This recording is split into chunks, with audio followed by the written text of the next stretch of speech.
Kalau dipikir lebih dalam, ternyata agama tuh salah satu faktor penyebab kemiskinan di hidup saya. Kenapa kita lebih marah kalau kitab suci dihina daripada ketika ajarannya dilencengin? Padahal kitab suci bisa dibilang itu cuma kertas, tapi isi ajarannya itu bakal kita pakai sehari-hari. Makan babi sambil bismillah aja jadi masalah. Tapi kalau agama dipakai buat nipu, buat kepentingan politik, semua baik-baik aja. Tokoh-tokoh jualan air emang ada ajarannya. Saya bisa jelasin itu dengan penuh rasional bahwa itu adalah ketololan spiritual. Tapi nggak sekarang, karena sekarang saya mau ngomongin hal lain. Saya itu dulu orang yang lumayan percaya kayak gituan. Bahkan saya tuh ikut acara 212 dan saya nyesel ikut itu. Nggak sadar pas di sana saya teriak-teriak kayak orang tolol, ikut nyuarain musnahkan Ahok, tapi tanpa ngerti konteksnya apa. Sumpah saya kayak orang kesurupan yang beranggapan lagi jihad dan siap mati. Tapi pas saya pulang, saya dengerin sebenarnya Ahok ngomong apa sih. Ternyata bagi saya tuh itu nggak ada salahnya. Bagi saya itu nggak salah. Tapi yang berpikir bahwa gerakan itu adalah kebenaran, bahkan harus diperjuangin ya sah-sah aja. Tapi jangan lupa sekolah. Nah, yang bikin aneh tuh saya mikir saya nggak tahu apa-apa, tapi pas di sana rasanya saya ngejiwain banget. Dan saya nggak bilang kalau gerakan itu salah ya, semua punya haknya masing-masing, dan saya lagi pakai hak saya buat menyesal karena ikut-ikutan di acara itu. Pada intinya saya juga bukan mau bahas soal 212 tadi, tapi saya pengen cerita soal diri saya yang kayak ke doktrin kalau ngomongin soal agama, dan itu salah satu fenomenanya. Semua doktrin cukup berpengaruh ke cara saya nyelesain masalah di kehidupan saya. Saya sering banget kalau ada masalah pasti menganggap itu ujian dari Tuhan dan saya harus sabar. Tapi saya nggak pernah tuh mikir bahwa masalah yang datang ke hidup saya sebenarnya ya karena kebodohan saya. Hari ini saya masih miskin. Kalau dipikir lebih dalam, ternyata agama tuh salah satu faktor penyebab kemiskinan di hidup saya. Apa-apa Tuhan, apa-apa Tuhan, apa-apa Tuhan.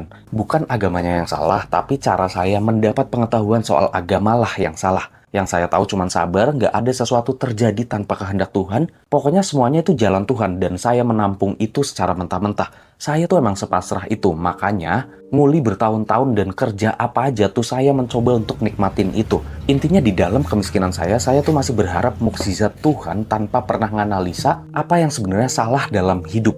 Kenapa saya masih miskin? Kenapa saya masih menderita? Saya nggak pernah mikirin itu dan semuanya tentang Tuhan, Tuhan, Tuhan, Tuhan. Ini karena Tuhan, ini karena Tuhan. Jadi saya sabar aja.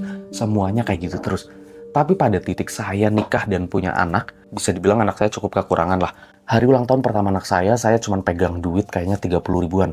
Dan saya ngerayain ulang tahun dengan foto bareng pakai tulisan yang ditulis di mainan menggambar anak saya.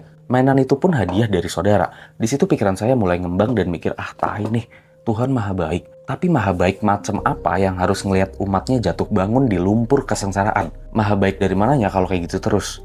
Akhirnya saya mulai belajar ulang. Dari belajar, saya nemu ternyata bukan agama atau Tuhannya yang salah, tapi cara saya memahami, cara saya menerapkan konsep agama di hidup saya. Saya tuh kayak orang yang terlalu menyanjung kitab suci, terlalu bangga dengan namanya, tapi nggak ngerti apa isi sebenarnya. Tapi sekali lagi saya jelasin bahwa agamanya nggak salah ya, tapi cara saya menerima ajarannya yang salah. Atau bisa jadi banyak pengajar agama yang asbun aja. Singkatnya, setelah saya menemukan jawaban yang lebih rasional di beberapa sudut spiritual, saya memutuskan buat sebisa mungkin jadi orang yang banyak gerak, banyak usaha, dan berdoanya tuh nanti-nantian aja kalau usahanya udah semaksimal yang saya bisa. Nggak lagi deh jadi orang yang apa-apa mikir ini jalan Tuhan, ini takdir Tuhan. Dan sejak hari itu di akhir 2023, saya mulai gerak buat konten yang ngebahas alur film di YT ya. Dan alhamdulillahnya dalam 1 tahun saya bisa mendapat 3 digit plus, di mana uang itu saya gunain buat bayar utang. Tapi saya nggak bakal ceritain soal utangnya sekarang. Intinya channel ini tercipta tuh karena saya punya janji kalau utang bisa lunas dari konten, saya pengen ngebagiin perjalanan hidup spiritual saya. Pas saya punya banyak utang dan pengen mati aja rasanya, saya tuh kayak punya nazar gitulah. Kalau channel alur film yang saya bikin berhasil, saya bakal bikin konten edukasi buat berbagi. Dan kalau emang bakal berhasil lagi di channel Cibu 1618 ini, saya juga janji bareng teman-teman saya yang membangun channel ini bahwa channel ini akan menguntungkan bagi kaum-kaum disabilitas dan sebagainya. Belum sekarang, tapi yakin pasti berjalan. Perjalanan masih panjang, belum ada titik terang, tapi saya akan sampai di titik itu kurang dari 6 tahun ke depan. Oh ya, belok dikit, soal saya bikin konten dan berhasil itu bukan tiba-tiba jadi ya. Sebenarnya saya cukup sadar saya orang yang mumpuni buat konten alur film karena saya juga bukan orang yang sebenarnya bego-bego banget. Dari SD sampai kuliah saya orang yang cukup berprestasi.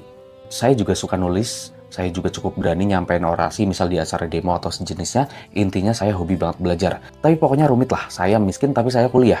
Dan itu saya kuliah sambil kuli bangunan. Intinya saya si miskin yang survive lah. Tempat ini aja semua partisi-partisi di ruangan ini, semuanya barang bekas, yang saya daur ulang sendiri karena emang saya tukang bangunan.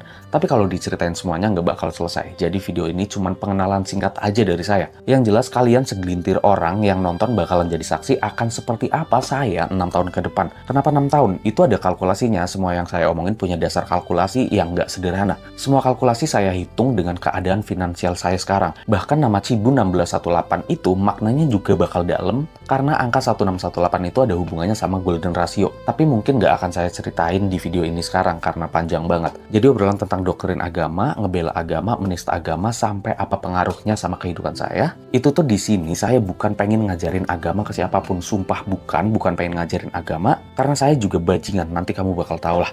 Tapi saya cuma pengen bilang jangan ulangin kesalahan saya. Kita sama-sama manusia, nggak harus melakukan kesalahan yang sama. Tuhan nggak nyuruh kita buat bodoh.